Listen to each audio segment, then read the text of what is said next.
Балтийские славяне. Грозные соперники германцев. В эпоху зарождения европейских монархий, когда славянские племена на востоке только готовились слиться в Киевскую Русь, на западе, на берегу Балтийского моря, жили другие славяне, которые могли бы стать вровень с сильнейшими народами Европы. Палапские славяне – наименование группы западных славян, живших на морском побережье в нынешней Германии, Польше, стран Балтии и островах. Делились на три группы – лютичи, ободриты и лужичане. Историю этой группы славян мы знаем благодаря немецким и скандинавским хроникам. Своих летописцев у них не нашлось, как не помнили о них и на Руси. Они были щедры, гостеприимны до расточительности, любили сельскую свободу, но вместе с тем были покорны и послушны, враги разбоя и грабежа.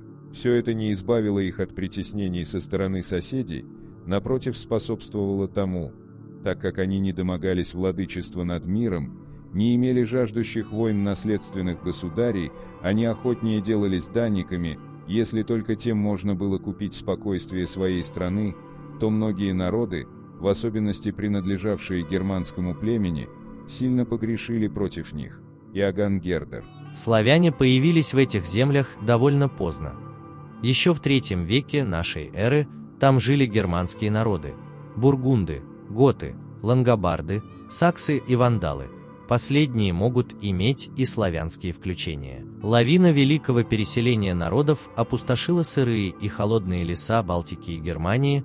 Народы, победившие в этой бойне, переселились в более благодатные края. Готы в Испанию, бургунды и лангобарды в Италию и Францию, а вандалы дошли аж до Африки. Эти просторы быстро заняли славяне, которые жили вдоль рек небольшими группами, занимаясь земледелием и добычей янтаря. Отличительной особенностью их земель были круглые деревни, когда дома стояли в круг центральной площади, в окружении леса. Западные славяне стояли на более высокой ступени развития, чем восточные. У них имелась развитая религия и жреческая каста, уникальная мифология, почти не дошедшая до нас, воинское сословие и умение строить городища и крепости. Кроме того, их мощный флот соперничал даже с дракарами викингов. Но нахождение между сильнейшими народами Европы – германцами, аварами, затем венграми, норманами сделало свое дело. За жизнь славянам Запада приходилось бороться постоянно и на всех фронтах сразу. Уже с плюс 8 века на этих славян идут атаки со стороны франков, которые стремятся окрестить язычников Европы и славяне. Саксы и балты действуют заодно, защищая свою веру.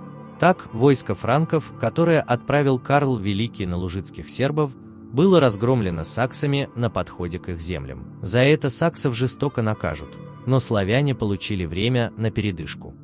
Людовик II, внук Карла Великого, был разбит бодричами при попытке набега на их земли.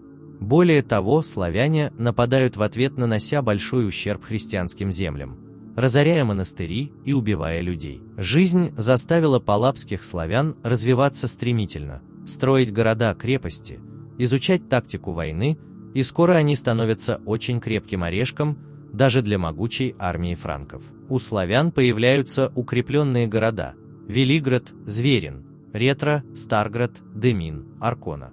Они ничем не уступали современным им крепостям на западе Европы. Возвышение Атона Великого стало знаменовать конец славянской эры в Европе. Сначала из союзников ушли саксы, наконец сломленные и покоренные, а затем германская армия научилась воевать так, что авары, затем венгры и даже арабы уже не стали для них непреодолимой преградой. Атон уничтожает венгерскую орду, так что более это племя не потревожит его земли, ведь треть мужчин осталось лежать на поле боя. А уже в октябре Атон и союзные ему славяне-руяне в битве на реке Ракс встречаются с объединенным войском ободритов. Примерно по 8000 воинов с каждой стороны сошлись в битве, где славянами командовали вожди Стайгнев и Након. Кроме того, к ним примкнули 2 саксонских графа, которые по старой памяти вернулись к бывшим союзникам. Войско германцев было конным, но болота и леса делали ее скорее обременительной. Они потеряли провиант, и в лагере свирепствовала дизентерия, славяне же шли свежими, с почти 1000 конных воинов. Казалось, битва уже проиграна. Но руяне за ночь построили несколько мостов через обширные болота, и всадники смогли посуху выйти в тыл и фланги славян. Абадриты были разбиты на голову, почти 5000 человек были убиты. Вождь Стайгнев пал, и его голову посадили на кол, вокруг которого казнили еще 700 пленных славян. Почти 30 лет абадриты проведут под игом Атона, пока в 983 году не поднимают восстание мстивое при поддержке данов Харальда Синезубова. Христианство было свергнуто так, что не осталось и следа от церкви Христовой там.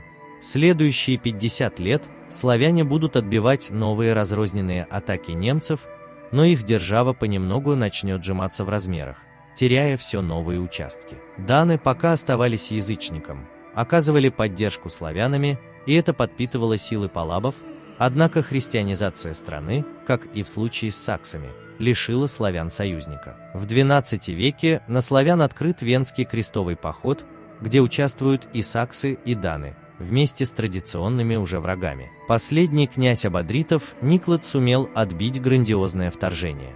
Но когда он через 15 лет погиб в очередной битве, стало ясно, колонизация уже неизбежна. Германцы строят замки, заселяют земли колонистами, посылают крестителей епископов, а для непокорных – рыцарей. Сыновья Никлата продолжают борьбу, но после казни одного из них, второй, Прибыслов принимает христианство и вассалитет саксонских герцогов. Постоянные распри, взаимное недоверие, неумение координироваться и отстаивать свои общие цели – недостатки всех славян, обильно давшие свои плоды и для палабских.